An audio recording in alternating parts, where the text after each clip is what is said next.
the entertainment highlight of the week. Red Ray Gun Limited presents The Benji and Nick Show. Hello. Hello. You listen. Magic. Good morning. Good afternoon. Good evening. Good day. Good morrow. Good night. Good socks. Good Friday. Good to see you again. Good to be here. Good that you acknowledge that. Oh, good heavens, why not, eh? Good chap for doing so. Well, it's awfully good of you to say. You can't just put other words in front of good. I was seeking between the sentences. So, I can do that. You can do goodness. Loch Ness. Yeah, just The relentless... That was a battle. That was a real battle. We're battle-hardened now. I feel we've learnt the desire to win in both of us is still strong. If you're listening, that is the Loch Ness game, and it's not about Loch Ness, and it's a sort of game. I mean, it is a game. Well, I would disagree because it makes no sense whatsoever. Or does it? There are rules, and there is an outcome. Therefore, it is a game, is it not? Oh. Anyway, what is this? I was about to ask you the same question, but I'll tell you. Oh, right, okay. This is the Benji and Nick Show. It is a podcast about cult television, TV from the past, TV you might remember, TV you might want to forget. Yeah. Television, we love television, and we talk about it on here. We give it our thoughts, our feelings, and it either comes out smelling of roses, or we chuck it in the bin. Yeah, we do all sorts of things. So, sometimes we set ourselves a program to watch, and then we talk about it the next week, or we just talk about what we've been watching, or we do a bit of commentary. We certainly read out your emails, and we'll be trying to contact Jamie, son of Jerry Anderson, but he's lost in America and may well not reply. So this week we're talking about what we've been watching, aren't we? We certainly are, yeah. And I'm not Benji. And I'm not Nick. This is a huge list as well we've got today, so goodness only knows how we'll cover it all, but I'm sure we will. Go on, we've got Master and Commander, The Stranger, Midway, Our Friends in the North, Star Trek Voyager, various Doctor Who's, Planet of the Daleks, for example. There's just loads there, isn't there? And brilliant. I didn't know what to call this podcast, so we've just called it Star Trek and War, because there's a bit of Star Trek, and there's Master and Commander and Midway, both war films. Lots of war. But before we read some of your fascinating emails, I just want to say the Benji and Nick Show is proud to be sponsored by The Village Shop, the online e-store run by the Unmutual website and Coit Media Limited, your one-stop shop for all things Prisoner, Danger Man and Patrick McGowan, including DVDs, Blu-rays, books, CDs, audio dramas, clothing, photos, homeware and gifts. New items are added weekly. Benji and Nick Show listeners can enjoy a 10% discount on all purchases by using the following code: Loch Ness 10. That's LOCHNESS, all capital letters and then 10. No spaces. Loch Ness 10. And use that at the checkout. A further donation will also be made to the Hope House Children's Hospice at no cost to you. The address is www.theprisonershop.co.uk. The Prisoner Shop, all one word, lowercase. The Prisoner Shop. Let's have a look and recommend something from this website thing. This thingy over here. Well, this week I've taken a look into the book section, and I'm going to pick a book in which you might enjoy. Shall I pick it at random, because that's always quite fun? I'll move the mouse around like a madman. Okay, here we go. What have we got? The Prisoner, The Uncertainty Machine. What's a comic book graphic novel published by Titan Comics. Of course, Titan being juggernauts of the comic world. An all-new adventure written by Peter Milligan sees Breen, codenamed Number 6, trapped in a seemingly bizarre parallel world, unlike anything that he has ever experienced before. There he must race to rescue his fellow spy before he loses his very grip on reality. But to save the day, Breen must also confront the arch-controller of the village, a person known only as... Number 2? Number 1. Number one, of course. Yeah, there we go. So You're you my can grab number that. 1. My number 1. Right. You can grab that gorgeously illustrated comic there. Just love that cover. It's gorgeous. If you have a look on there, you go, you've got Rover and somebody trapped inside it, and it's just gorgeous.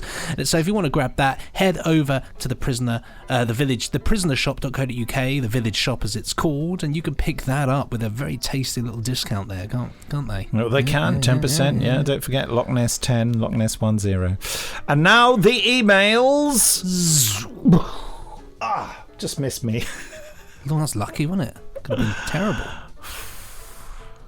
Well, all right, I'll read it then. Note from Tom Hodden to your Facebook page, The Benji and Nick Show. It was sent on the 8th of this month in the space year 0945. Gents, interesting news regarding the spin-off projects for the podcast. First of all, BBC are very interested in a series of the Loch Ness game. The producers did not understand the rules, weren't sure who won, quickly found themselves utterly lost, so they assumed it must be incredibly highbrow. Well, they're correct, of course. ITV are willing to go to pilot on Nick and Benji's theme tune jukebox on the grounds that they need something cheap to replace the X Factor, and they can stock any old tosh on prime. They can stick any old tosh on prime time Saturday night, and people will assume it's great. Otherwise, it wouldn't be on prime time Saturday. It's very true. It's true. That is how it's planned. They do, however, have their doubts about the mystery guest round, suggesting contestants could just ask questions rather than prodding and licking celebrities. Also, they were enthusiastic about Benji's hard-hitting wrestling series, Can We Smell What It Is The Rock Is Cooking? But worry sneaking into The Rock's pantry is not just breaking and entering, but somewhat unwise. Yeah, have you seen him? He's huge. You want to mess in his pantry. He would break you. I look forward to exciting news soon. Yours, T.E. Hodden. T.E. Hodden. Thank you, Always Thomas. a good chuckle. Always a good chuckle. We got one here. Subject: the Sunmakers, sent on the 27th of the 1st, 2020 at 12:23, and this is from our good chum Mark Crozer. Hi, Mark. Hello, chaps. Very much enjoyed the Sunmakers commentary and thought you might be interested in this little bit of trivia. Oh, I say. Henry Wolfe, who played the part of the controller, commissioned and staged Harold Pinter's first play back in the 1950s. It was the collector, not controller, by the way. And you got it right, but he got it wrong. Well, there we go, you see. They became close friends, and he was instrumental in helping establish Pinter's career. Wow. He was also the host of the 1970s schools programme Words and Pictures. I can hear the theme tune in my head right now. For a while, which is how I best remember him. Cheerio, Mark Crozer. Words and Pictures. Whenever I think of Words and Pictures, I always think of Threads, that chilling final sequence where they're in that sort of torn up nuclear world where the children are learning about bones and skeletons from the screen. It's horrible. Ugh. I gave that to my friend Tom, who comes around often. We do he's our electrician, and he's one of my oldest friends. He said, "Oh, I really want to watch. I really want to see Threads." And so I said, "Okay." I lent him the DVD. He came back and was just like, "Don't know what I just watched, but it's horrible." I was like, "Well, yep. I did warn you." Yeah, it is that. Yep. Well, thank you very much for your emails. Oh, well, there should be another one. I don't know why I didn't find another one. I think I lost count. Nay. You fool. You old fool. Oh, well, here's one. Sorry. Dear Nick and Benji, when you were talking about dunking... this is from Dean Harrison. Dunking digestives or hobnobs? Nah, Twix in milk. When you were talking about drinking digestives or hobnobs in last week's podcast, it reminded me of something I used to enjoy at college many, many years ago, and that was cold Twix dunking. Basically, you get a glass of cold milk and a bar of Twix, bite off each end of a finger of Twix, so you will have exposed biscuit at each end, then dunk one end in the milk, put the other end in your mouth, and suck hard. It can take a bit to get going, but eventually you should get a flow of sweet toffee flavoured milk. And when you've done and eat the Twix, the insides are soft and milky. It may be an acquired taste, or it may be just something you like when you're young. Perhaps get young Ben to give it a try. I might do that. I don't think he likes Twix, but I used to love it. Don't knock it until you try it. Little winky emoji. See you at the quad later this year, says Dean. Cheers. Yes, that the quad, of course, is where, and it's not the quad. It's no. I've said the quad, and it actually just says quad. It's just quad. It's quad. I read it out incorrectly. I was about to criticise you for getting it wrong, Dean. It's literally me who's the fool. You old fool. I'll tell you something. Talking of sweets and confectionery, Big Finish Day. Anyway, that's what's something that I think is nicer. You got Mars bars. Yes. But I think that the Mars bar, you've got your Mars bar ice cream version that you can buy is much nicer than regular Mars bars. Well, I think they all are. I think the Mars bar, Marathon or whatever it's called now, or Snickers, but they're going back to Marathon, aren't they, or something? Yeah, I don't know if that's like a short-term thing or a long-term thing, but I mean, I love the idea that we're going back to Marathon. I know that Starbucks has just rebranded itself back to Opal Fruits. Wow, has it really? Yeah, did I say Starbucks? I meant Starburst. Yeah, I was going to say, the coffee shop is now called Opal Fruits. No, Starburst is now Opal Fruits again, yeah. Made to make your coffee beans water. Ow! So we're all going back. Well, as I said to you... Well, that's right. I'm going to have a battle with the Normans near Hastings. That's how far pop in for a cup of tea. Yeah. That's how far back I'm going. Well, I don't know if I've said this on here before. I've said to you, but I've become absolutely obsessed with Ovaltine, to the extent that yesterday I left the house with a soul journey just to go to the shop to pick up a £3 pack of Ovaltine to come home and have some. That's how much I wanted it. Love it. It's just like the most calming thing. It's lovely. It's filth. It's beautiful filth. It's actual filth. So Angel Delight, isn't that wonderful? I had that the other day. That's nice. Yeah, Angel Delight is absolutely lovely. I hadn't had that for years, but then Jamie, mentioned it. What is it? He said if you learnt that something was stopping, what would you have to immediately go and buy? I suppose Angel Delight is a solid. It must be quite cheap to manufacture. I don't know how good it is for you. I suppose it's just sugar. Sugar and calcium, isn't it? Really, yeah. Sugar and milk powder. Powder. We should buy some and look at the ingredients. I think ingredients. The ingredients. The ingredients. The ingredients. Eye of newt. Frogs born. What are you going to say then? Frogs born. Yeah. But listen, should we talk about what we've been watching? Yeah. Why not? Why not? Yeah. Well, I ventured a highway and thought I would watch something that I haven't seen before, but everybody's always told me that I would enjoy it. That's Master and Commander. Oh, you've not seen it before? I've seen it properly. Many times. I think it's been on, but I've never sat down with the purpose of watching Master and Commander. Really. So I did this time, and I have to say, I thought it was good, but overrated. Yes. I think that it's apparently the best thing about it is it's really really good portrayal of history and the way it was. It's one of the most accurate historic films. Yes. But I found I didn't particularly like any of the characters, and I found this whole sort of bloody-minded thing of chasing after this ship and putting all of his crew in danger, cavalier and quite frankly sort of silly thing to do, really.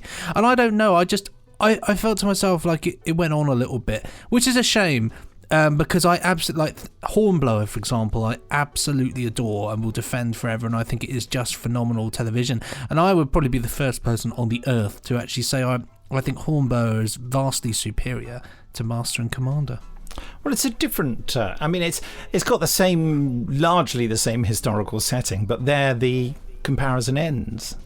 Of course, they're completely different types of thing, and I don't know. I suppose I don't know why people went so bonkers about it at the time, but they absolutely did. I think it's because it was a sort of good old-fashioned yarn, really, and it was quite brutal in its depiction of the life. Yeah, there's then. Some brutal stuff. There is some brutal stuff and some real, and the stuff they do with the ship is lovely. But I don't know.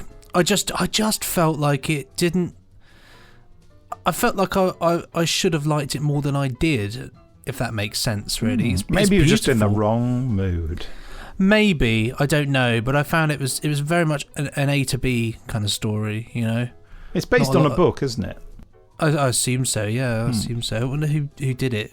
Not as good as Hornblower, though, in my opinion, which is also based on lots of books as well. Oh, I know. Do you want to look up Master and Commander with your nimble, 30 years younger than me fingers? Nimble finger. The book... Master and Commander is a historical novel written by English author Patrick O'Brian, first published in 1969 in the US and 1970 in UK. There we go. You know, I'm sure. Did the film win any awards? I assume it must have. Let's have a look. Awards and honours. The Academy Awards. It won Best Cinematography and also won Best Sound Editing. And it was nominated for pretty much everything: picture director, art direction, costume design, editing, makeup, sound mix. Yeah, it didn't get any of those. And it was also recognised by the American Film Institute in AFI's top 10 nominated epic films. And that was that. Okay. The Stranger. Have you seen The Stranger on Netflix? I've not seen The Stranger on Netflix, but everybody's watching it in this house as well. Everybody's watching it. I've just not got round to it yet. I think the what's that expression about the parts are better than the sum? So yeah, it's got loads and loads of good things in it, and starts really promisingly. It's a kind of urban mystery, weird thing where someone just comes up to our main character, played by the brilliant Richard Armitage, who I'm naturally biased in favour of because he starred in my War of the Worlds adaptation, The Martian Invasion of Earth. The award-winning audio drama. And he's brilliant in this. And his character, a woman just comes up to him out of nowhere and tells him that his wife faked a pregnancy a few years back. Well, that's gutting, and he thinks, what? Because she also faked a miscarriage as well. So he finds out that, and he follows bank account details, and he finds a website where you can buy all this stuff, fake tummies and everything, and fake scans. And the idea is that she felt their relationship was flagging for some reason. So she just remembered the time when they've got two, teenage kids. She remembers the time when they were really happy when she gave birth, So she thinks the way to make him more interested in our relationship, because you find out later he was sort of flirting with the idea of having an affair, was for her to be pregnant, to draw him in closer to her, and then for her to lose the baby to draw him even closer. Oh, that's really manipulating, isn't it? Yeah. And he confronts her about it, and then she says, "It isn't what you think." Then she vanishes. So it's the story of how can he find his wife. But along the way, this young lady who is the stranger, I suppose, who goes around starting to tell other people's secrets. And you eventually realise that she's doing two things. She's either blackmailing someone to give her just 10 grand. She asks for 10 grand every time. I'll tell people this if you don't give me 10 grand. Or she's telling people something because the person wouldn't give her the 10 grand. So one can only assume that Richard Armitage's character is being told this about his wife because she refused to pay up. But that's never really answered. The promise of the story, which is presumably from the book by a famous author whose name escapes me just now, and I can't even be bothered to look up, is not fulfilled. It ends up being terribly mundane and quite unbelievable what happens in the end. I won't spoil it in case you're watching it on Netflix. But there are loads of brilliant things in it, and there are loads of fantastic performances. The woman who plays the police inspector in it that's a real standout performance. And Jake Dudman, who we know very well at Big Finish for doing good Doctor voices, playing the 11th Doctor and the 9th Doctor and the 10th Doctor and the 12th Doctor, a brilliant actor and impersonator. who we first met, when he was deciding to sort of finish his media studies and go off and study to be an actor. He is brilliant playing Richard Armitage's son. And you feel like the plot sort of skews artificially in favour of Jake because the production people saw such potential in the power of his performance, because ultimately his role in it is not pivotal, but it's given the weight of being pivotal because Jake's performance is so strong. So I found it very interesting to watch. And nothing but praise from that I've seen. Everybody's really, going wild for it and saying it's very good and very, Well, I don't think it is very good. It's very well made, but it is not a very satisfying piece of fiction and is in many ways utterly stupid. But it is brilliantly made and brilliantly acted, and some great standout performances, and it will entertain you and divert you. I would say it is ultimately unsatisfying and a little bit stupid. bit like me, really. Oh dear, that's damning. We've got on here as well Midway. Yeah, you're talking about the old Midway. The Battle of Midway, which was the next huge engagement that after the Japanese in World War II attacked Pearl Harbor, which brought America into the war. They'd previously been very isolationist in their policies and politically were willing to let Britain fall to the Nazis. Bizarrely, did you know that the first thing that the president did, FDR did, after the attack on Pearl Harbor, he declared war on Germany.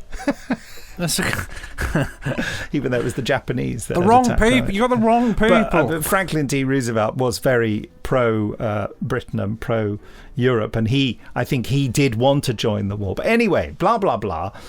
Crass, slightly inaccurate, probably history lesson over. The Midway was the next engagement after Pearl Harbor, and the Americans were really sort of licking their wounds, and the Japanese outnumbered them, and it was up to the Japanese to make their next big move. And basically the message of this film is, through incredible intelligence work and straight luck, the Americans managed to work out that they were going to attack the island of Midway, which is sort of midway between Japan and America. I presume that's why it's called Midway. Who knows? And luckily, the Americans do anticipate the attack and do give the Japanese Navy quite a bloody nose, which forces them to withdraw, which is a major breathing space for the Americans, really. So it is the story of an American victory, but it's hard fought and quite confusing. The unique thing about this film is that they use as much original footage as possible.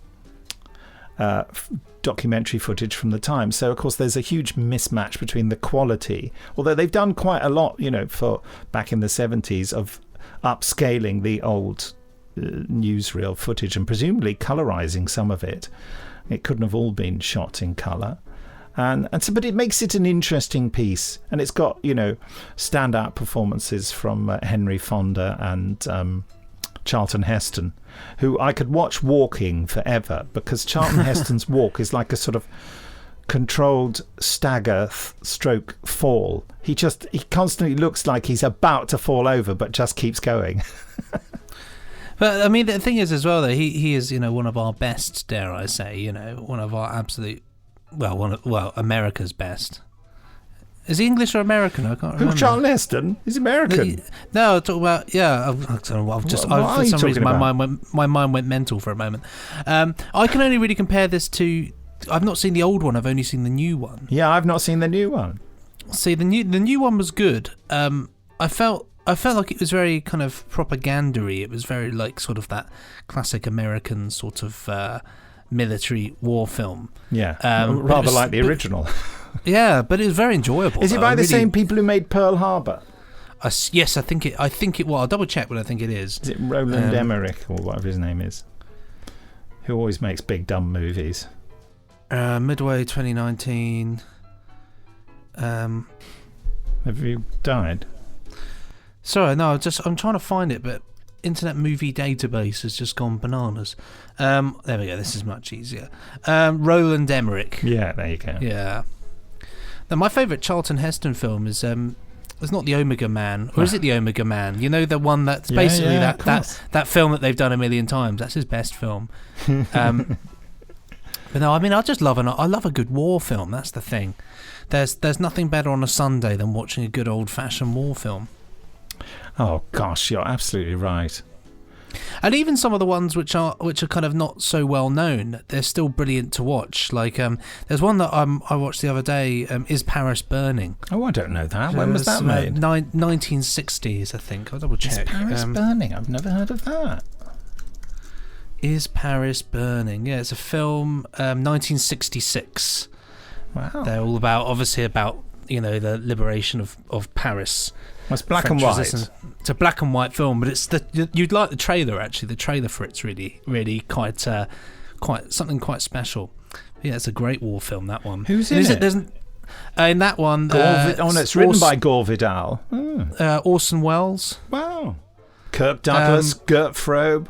Who's in Gert Frobe is in every single possible film at that time. Glenn Ford, Anthony Perkins. Glenn Ford is in Midway. He's brilliant in that. Oh yes, yeah. Wow. Okay. Maurice Jarre did the music. Yeah. The other great war film that springs to mind immediately is have you ever seen The Train? Oh yes. Yeah, that's a great one. It is. That's really quite harsh, that film, isn't it? Yes, it is. It's gorgeous at the same time, though, in the way that it's shot. Actually, there's a lot of lovely little bits in that. Yeah, and Burt Lancaster is amazing in it. Of course, absolutely, of course. Yeah. So yeah, I mean that's the thing. There's nothing better, especially for that particular time. I think it was unbeatable. The 1960s was unbeatable for sort of the war film genre. Yes, I know. It's a bizarre thing. I remember going to a screening of The Cruel Sea aboard HMS Belfast. Oh, wow. And they had someone giving a sort of a seminar about British war films, and it applies really to American war films as well. It's in that period, the 50s and 60s, particularly for Britain, where there was a feeling of anticlimax and losing control. And lost morals, and all that kind of thing. Of course. Teenagers suddenly became a thing, and the youth voice and everything. And so war films were a way of the older generation and the more establishment ideology of sort of reliving that idea of victory and conquest and being in control and beating the enemy. And it made people feel better about shifting uncertain times when you could portray a war that had so much certainty in. I mean, excuse me for sounding really crass, but it's like I say about the success of the Daleks. The reason that people like the Daleks is because of the certainty of the evil, and there are no shades of grey. They are bad, and so you can pit really good people against them. Likewise, in war films set in the Second World War, by and large, with many notable exceptions, you can portray your enemy, the Japanese or certainly the Nazis, as beyond the pale, as the sort of automata worshipping an ideal without question. Like for the Japanese Imperial Army, the Emperor, who was like a god to them, and the sort of monolithic belief in Hitler, showing people like us fighting and defeating that monstrous, inhuman foe. You know what I mean? There was something reassuring about it, and that's why they made so many.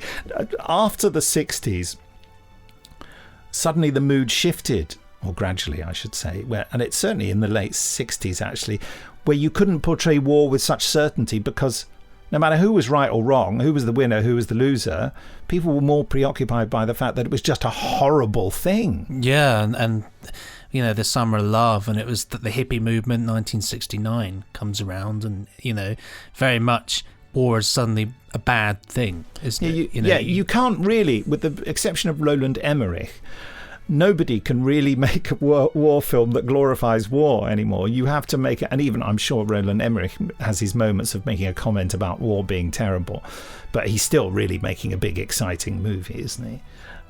So it's a double-edged thing, war movies, because they are horrible and violent and depict the worst of humanity. But when you depict the worst of humanity, you have an opportunity to show what you've decided in making your film is the best of humanity, which sort of amplifies the goodness of the good characters. I think as well, like it's the way the fashion of the way war films go. Like, there's a very strong 50s and 60s thing. It's like nowadays we're able to do more films.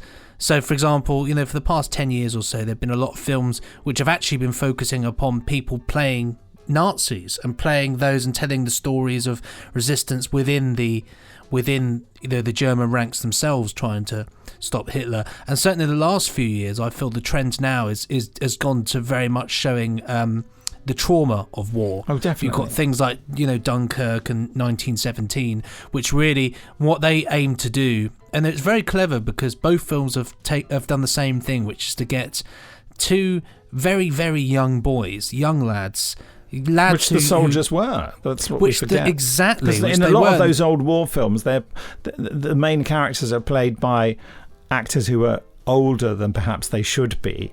And who would have been fighting at the time, a lot of them as well. People very, you get to a point you think of that, it's a bit like, Roger Moore as James Bond. After a while, he becomes so old, you start to question a lot of, can he actually be, how can he still do all these things, X, Y, Z. But what this has, it's got those young lads and the trauma of their journey through the war. And like Dunkirk is still my favourite war film. I think it is one of the greatest films I've ever seen. The original one or the new one? The new one. I just absolutely, because that entire viewing from the second that film starts to the moment it finishes.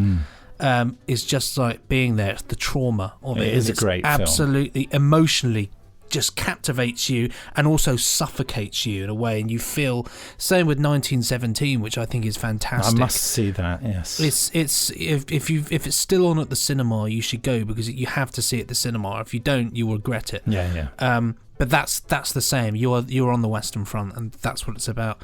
And the films will shift again. I hear there's work. They're possibly making a new Battle of Britain film, which I think is long overdue, and I think we need a good Battle of Britain film, just because I love planes. But I think it'd be good with the modern technology and what we can do in cinema in terms of dogfights and the CGI, but also the great planes that we've got that are flyable.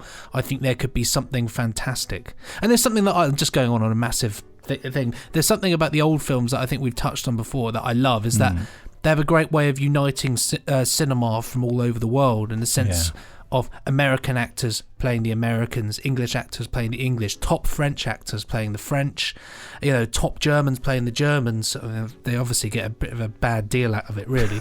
But the point I love about it, like in The Longest Day, is you see all these faces who are the top of their world, their This country. is the D-Day movie, isn't it? Yeah, and you see that, and all the time you're thinking, that's France's best there. That's their best actor. Here's one of our best. And interesting, Richard Todd, who's in that, he was at D-Day as a soldier, and he's in it.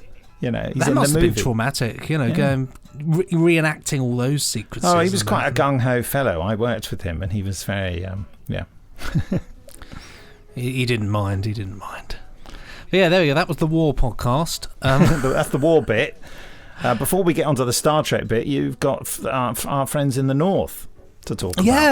Yeah. I've not seen this in absolutely years, and I completely forgot about it, to be honest. And it was only it's on BritBox now, and I've started watching it again. It's brilliant. Tell us what it's about. So it's basically it's a series which follows characters and a family, as it were, a sort of family, a loose family connection throughout the years. It starts in the 1960s and it moves on through time, and it's very much about not just them as people, but about the social and political attitudes. And predominantly at the start, it's all about Christopher Eccleston sort of leaving behind the boyish sort of disinterested teenager, and suddenly becoming politically engaged in the Labour Party, and starting to realise that if you want to create change, you have to stand up and actually make it happen. So it's all about that, and it's about how the different people react around him, but also how the world changes around them. But it's really, what's so brilliant about this is the characters and the way it's done, and the gritty, realistic feel that it kind of has. It's shot on film, it's beautiful. There's loads of great location work. It's got Daniel Craig in it as well, hasn't it? It has. It's got a very young Daniel Craig in it. But it's just brilliant. It's really interesting television. I must give it another go, because on your recommendation, I did start to watch it, and I found Chris and Eccleston and Daniel Craig's Geordie accents so bad that I couldn't bear it. Well, because neither of them are Geordies, and that was. It's one of the worst accents, isn't it? In the sense that it's so hard for non-Geordies to imitate. Yeah, it is. Yeah. Yeah, it's. I mean, that's why I love Crocodile Shoes is great, because everybody in it is from Newcastle, so it's actually is brilliant. Yeah. But it's like in The Witcher. There's a bloke who was playing a Scottish character in it. Absolutely the worst Scottish accent I have ever heard. It was so distracting, so devastatingly distracting. It was horrible. Oh my god! It was this awful episode where he was just in it all the time, and I'm thinking, just shut up. If you can't do the accent, don't go. How he got the job, I don't know, but he's got a bit of time now. I mean, they've just started shooting the next one, and if he comes back, I hope he's been spending a lot of time perfecting his accent. There we go. Let's hope so. But with our friends in the north, put the accents, just try to block them out and enjoy it for what it is, because it's a good bit of drama. It is about everything I'm interested in, so I should give it another go. I'd be surprised if you didn't like it. It's as well as the time stuff is interesting. Like they do it really well with the 60s to the 70s and almost. It's very cleverly done. So yeah, give that one a watch. It's on BritBox now. Now, Star Trek Voyager. Voyager. I've just been watching a little bit of Voyager. I'm kind of going between DS9 and Voyager at the moment, and I actually really like Voyager. It's people give it a bit of a hard time. Do they? But a lot of people give it a hard time, but love Janeway as a captain. I just think the whole thing's really good. I love the idea that they're kind of lost without anything. They can't really. It's a great premise, isn't it? Yeah. It's a fantastic premise, and it's got an absolutely gorgeous ship, and it's got the best the best theme tune. The original theme tune is my favourite, but I think it's a fantastic theme tune as well. Every time you hear it, you're like, yes, like Voyager.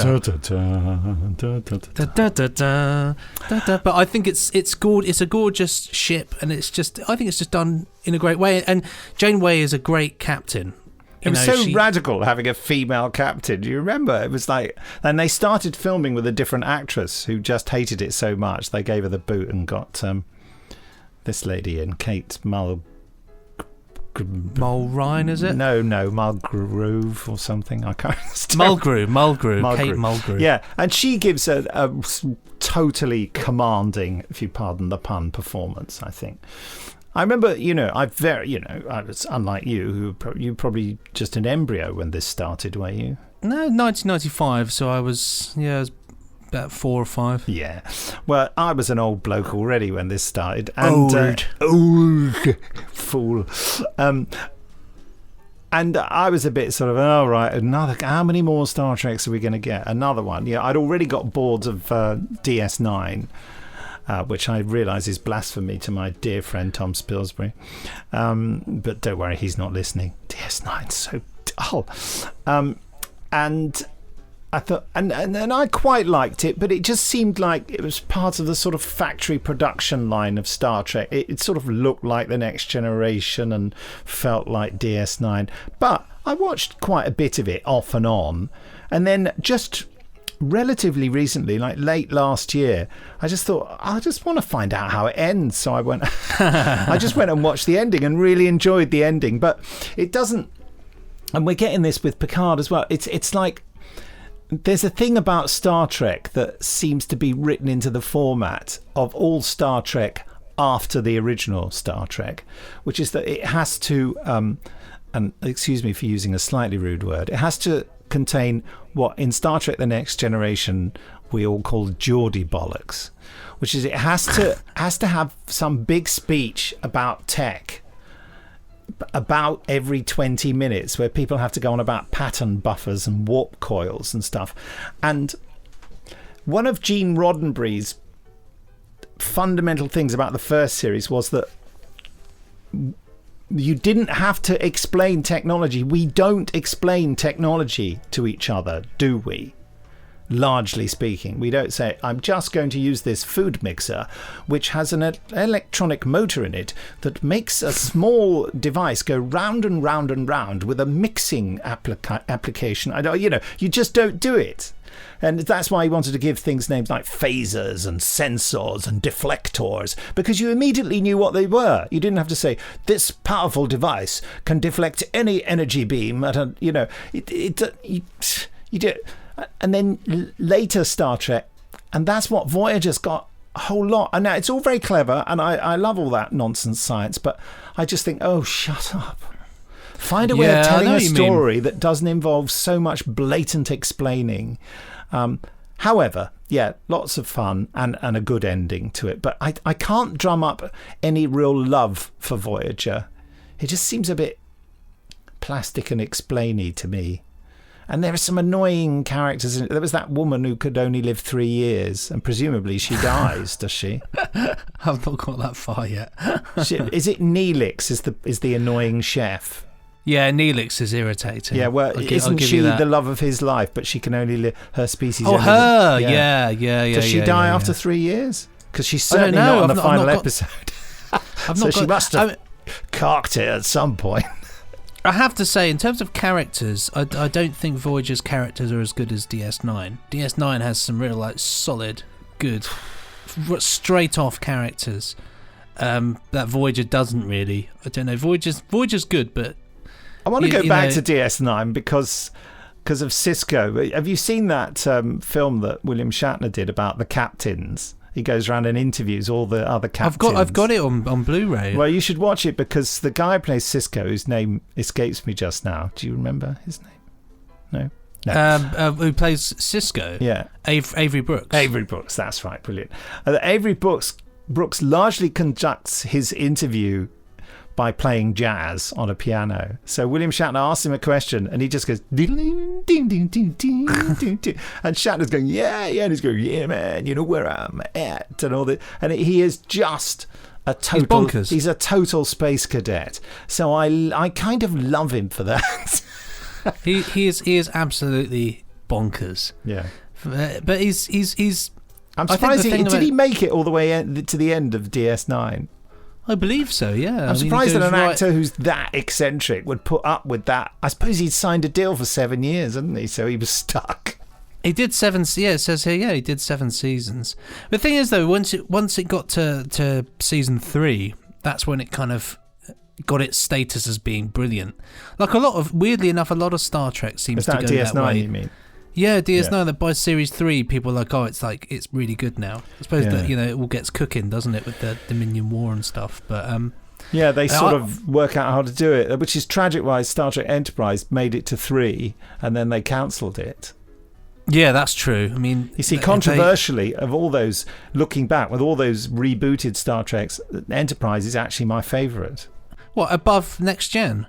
Actually, yes. Isn't that awful? What? Even with that ghastly theme tune? Oh, well, I give you that. It's been a long time since I've had to listen to that. Yeah, that's rubbish. Ghastly. That was a big mistake, and they should have bit the bullet. I mean, they tried to jolly it up in season 2 or 3, didn't they? They put more of a pounding beat to the mix, but they should have fessed up like they did, because it was called Enterprise, wasn't it? And then they relented and called it Star Trek Enterprise, and then they beefed up the theme tune. They should have thought, sod this, let's just get a good theme tune. But I actually think Scott Bakula, and I'm not a huge fan of Quantum Leap, which is where he made his name, but I think he's an amazing captain.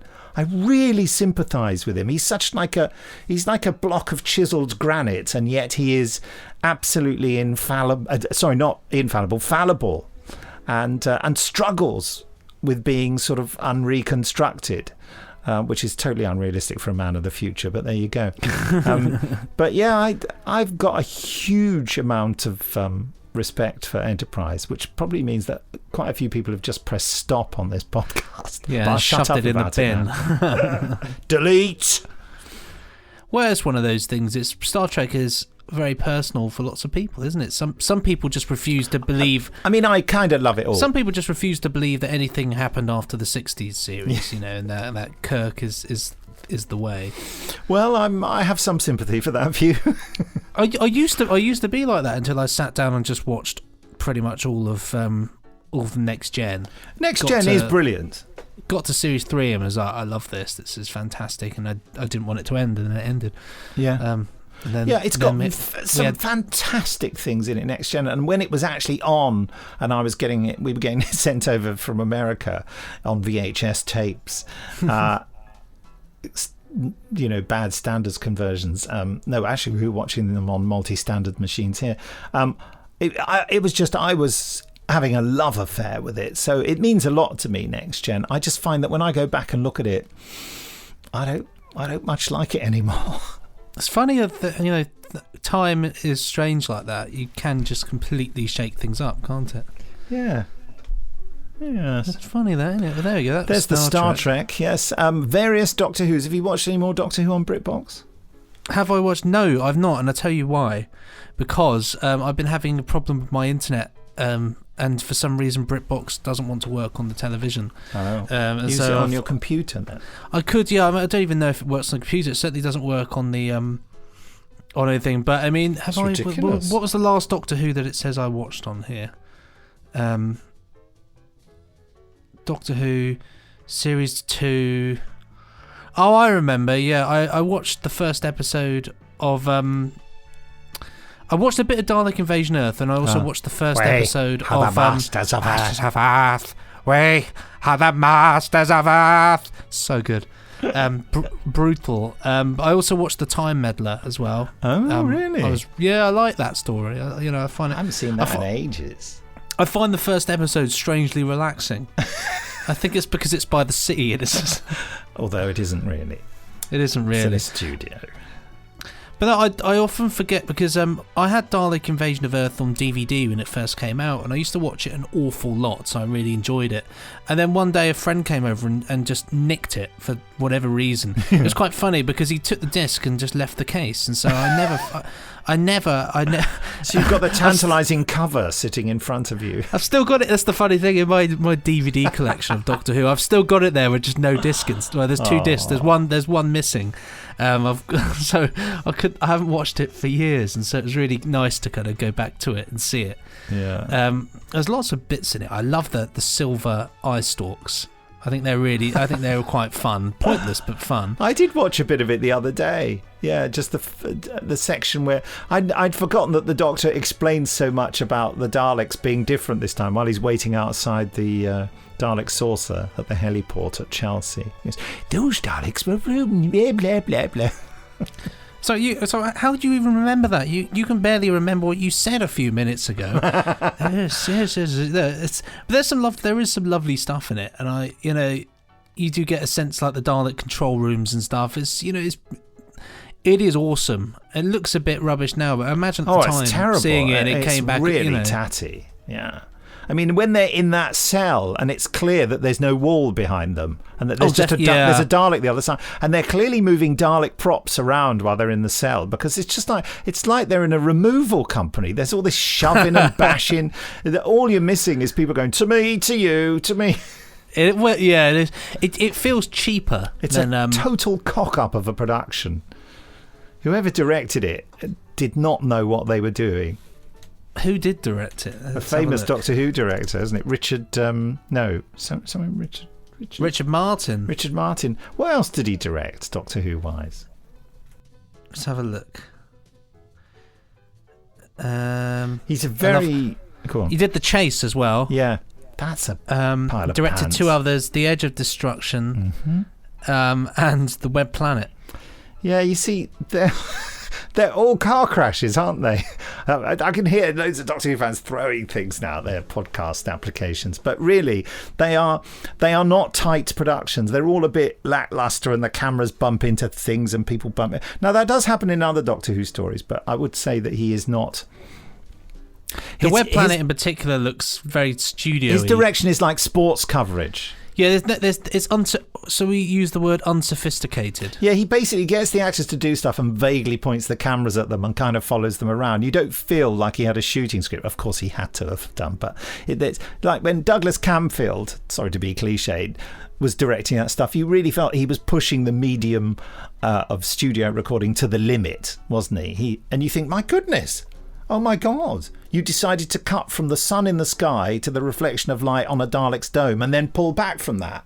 That's actually really smart. That's clever, yeah. And who would attempt that in that, whereas Richard Martin thinks, you know what, I'll just put those people over there and we'll just point the camera at them and it's all in the frame. So he didn't, you know what I mean? As long as it was there, he didn't really care what the shot looked like.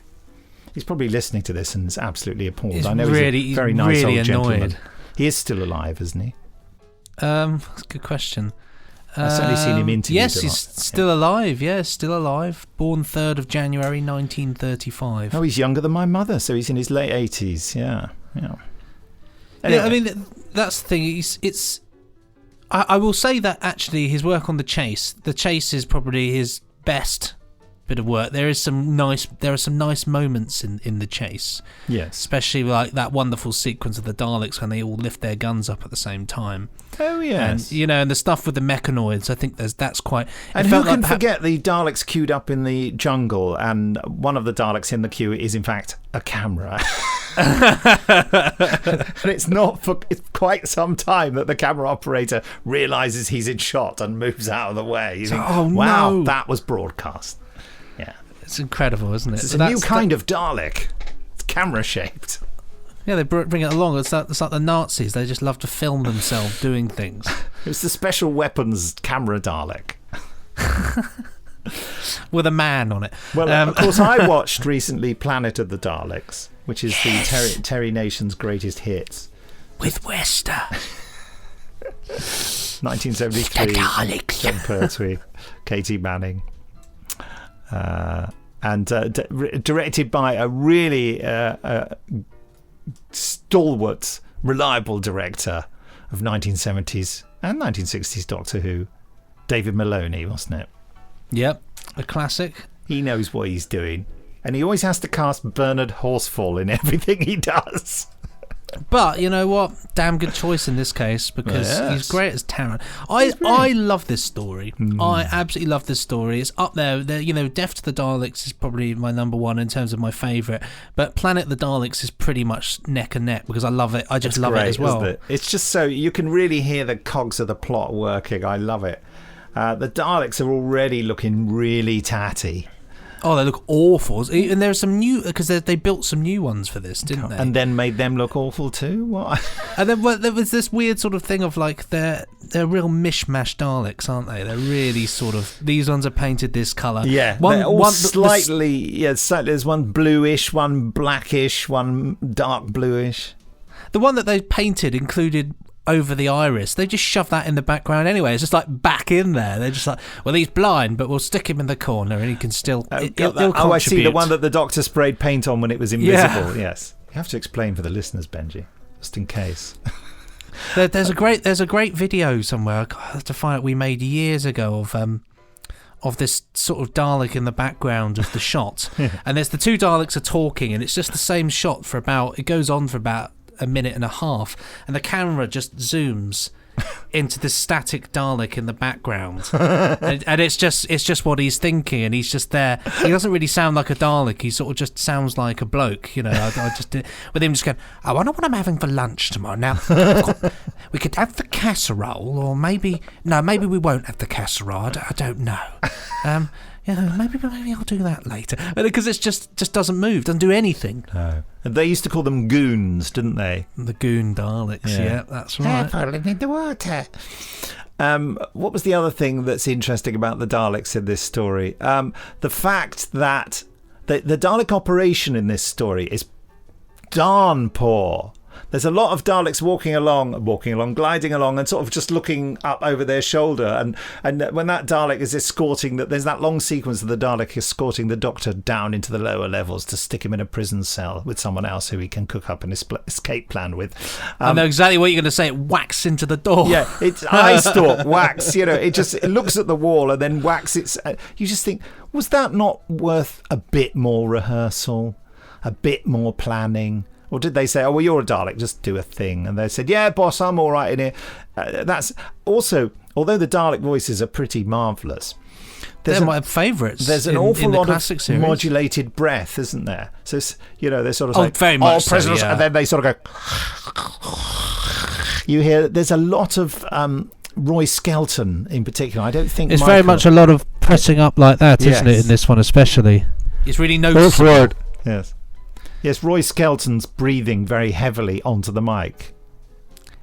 Which is only contributed to further by when he's playing Wester, which is the whole thing is like this, isn't it? But lovely performance. Do you think Roy Skelton was in the costume? I don't know. I would that's imagine certainly his face when Wester dies, the invisible Spyridon who dies of the Dalek plague. Of course, the Daleks have a plague. I reckon so. It looks like Roy's teeth to me. That's not a very flattering thing to say because they're not very nice teeth. But anyway, nobody in Britain had nice teeth in the 1970s. I think there's a lot of lovely, charming bits in this story, and it's great. I love it. The set is, they do such a good job with considering the fact, as we said last podcast, it's all just potted plants on the floor. It looks pretty like you do sort of think, oh, this is a jungle. I mean, all that business with the bombs is a bit ridiculous, but it's what great. Business with the bombs? Well, just all the carting the bombs around non-stop and bombs falling, placing bombs on rocks and bombs falling and them taking ages and nobody stops the timer, and it's just a lot of.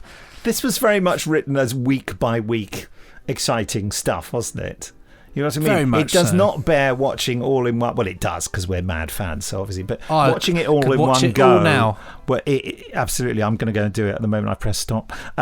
It does expose all its faults. Seeing it 1 week at a time was one of the most exciting things in my life in 1973, and I was desperately unhappy on the Isle of Wight. I lived on the Isle of Wight in 1973, and Doctor Who was my saviour. As I'm sure a lot of sad oldie Doctor Who fans like me can tell you, when things weren't so good at school, because while I was on the Isle of Wight, I was bullied basically by almost everyone at the school for being a mainlander.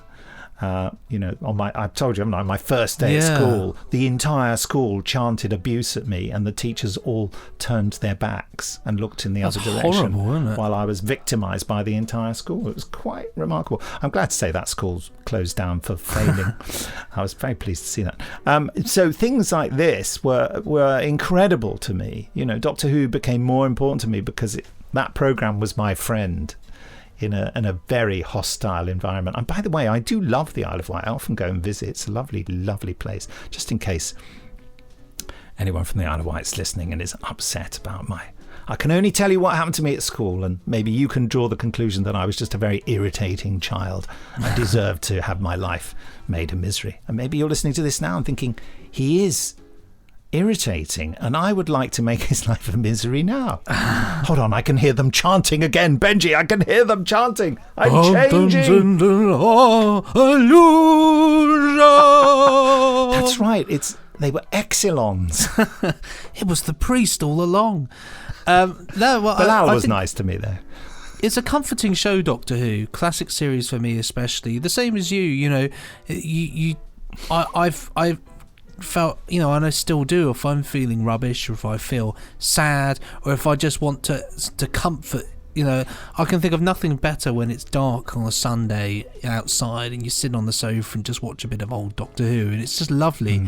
Definitely. And I think what I especially love about it, which you don't get so much with television now, is the length of these particular stories.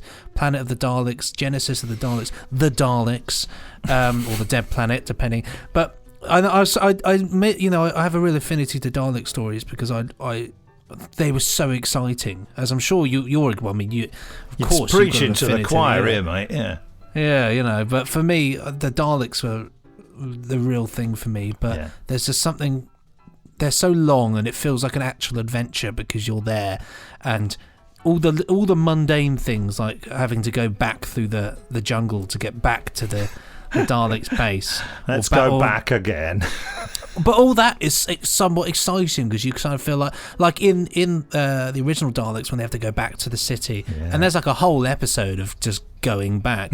That's but you're like, oh, this is actually quite exciting. They're gonna go back. What the Daleks are waiting for them? They know they're coming back, and it's all these things. It's very, very cleverly put together. We love it. Oh, we love it. Yeah. All I can hear in my music is all I can hear in my head is the music of when that ship comes down. It goes. Yeah.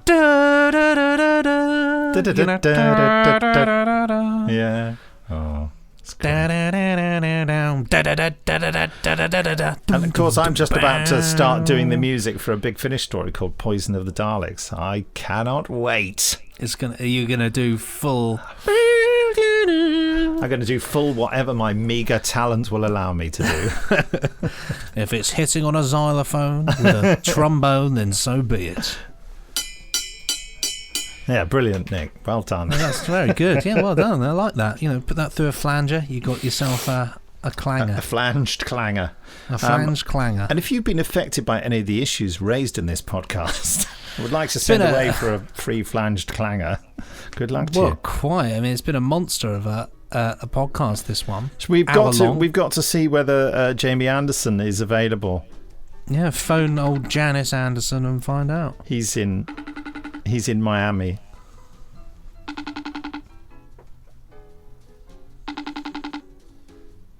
Let's see if he's connecting. Oh wow! Look at that. He's got sunglasses on. I'm wearing the shirt that you don't like.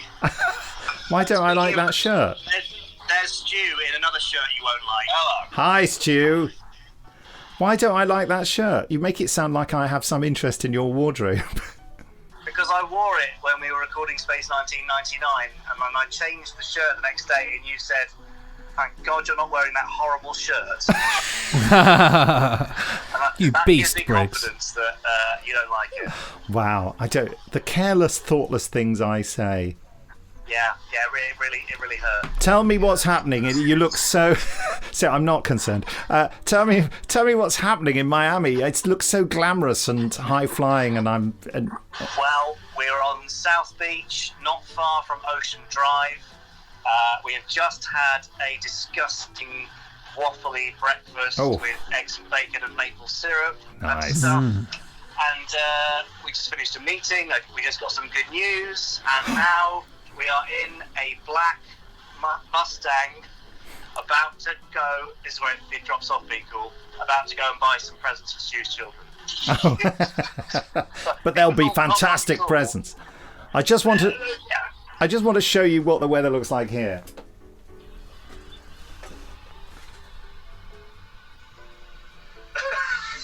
Yeah, it looks a bit different. I'll just. This is great for a podcast, isn't it? Yeah. That's what it looks like. Wow, palm trees, the sun high in the sky, generic white architecture. It's Art Deco here, isn't it? So it's lovely. Anyway, this isn't why you called me. It is, actually. Okay, right, well then, goodbye. Benji, have you got a question? Hang on, I'm going to show you where we're going to. Okay. Where's that? Oh, there. Can you read that there? Church Crunch Fitness World Erotic Art Museum. That is the next stop. After buying presents for children, going to the World Erotic Art Museum. It's filth. Yeah. Sorry, what was Benji's question? What's your question, Benji? I'll click the button. Have you watched Planet of the Daleks, by the way, recently? Not recently. What are your feelings about it? I like the paint. Bit. The paint? Oh, the invisible Dalek gets sprayed with spray paint. Yeah, good. Yeah. We just sort of OD'd on loving it just now. We just went a bit crazy. Yeah. I think it was the third Dalek story I ever saw as a kid, so it's cool. And they colorized it, right? Is that the one? There's one episode that survived as a black and white 16mm print, and they colorized it. That was it. Yeah, so I remember being very excited about that as a kid. Oh, as a kid? Oh, you make me sick. Right. What board game do you like the most?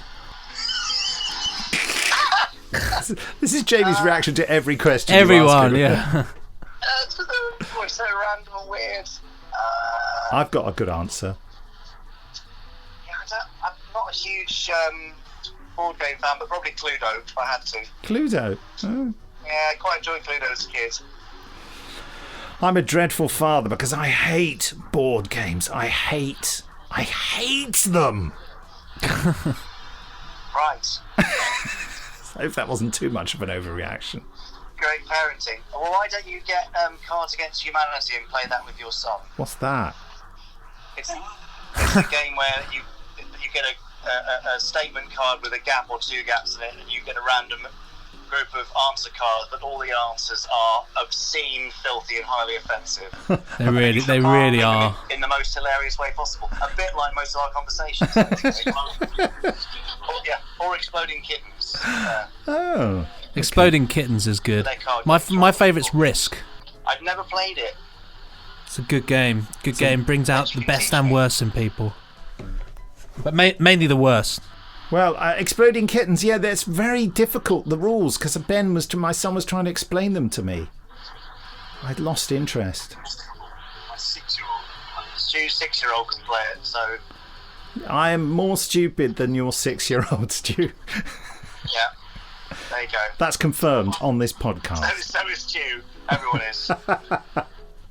Well, listen, member of Men's Forever. I can't wait to hear what the good news is, but I'm sure you'll have to tell me in secret at some point. I'll text it to you and then have to kill you. Okay. Send me a deadly text of doom. Yeah. Done. Of doom. The Benji and Nick show of doom. Yeah, that makes every title better. It does. Jamie, we're delighted that you've been able to join us from your glamorous location. Pleasure. Thank you. I'm just going to take a screenshot of this moment. I did it. There we go. Memorialised. Yeah, you look so bored. It's really weird talking to someone in sunglasses. I fancy he hates me. Right. Cheerio. Have a good Say one. bye. Bye. Bye, Stu. Bye. I managed to say goodbye to Stu, who I've no idea who he is. But he was just wearing a sort of John Nathan Turner style Hawaiian shirt.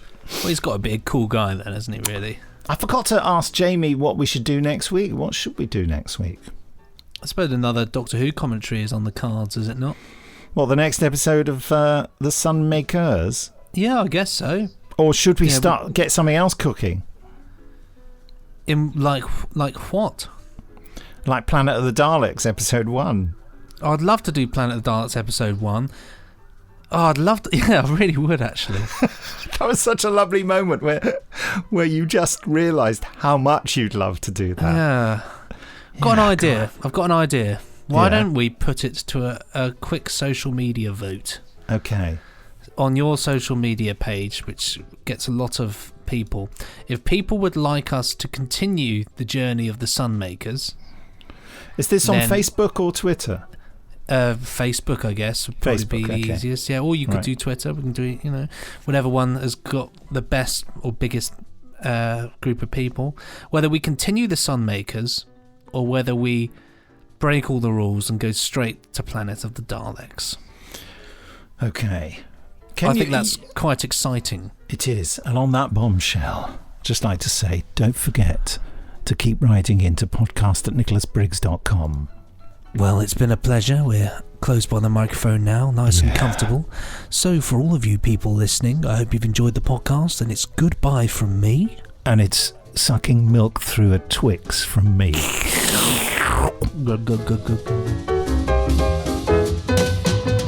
Pressing stop now. Ka-chung.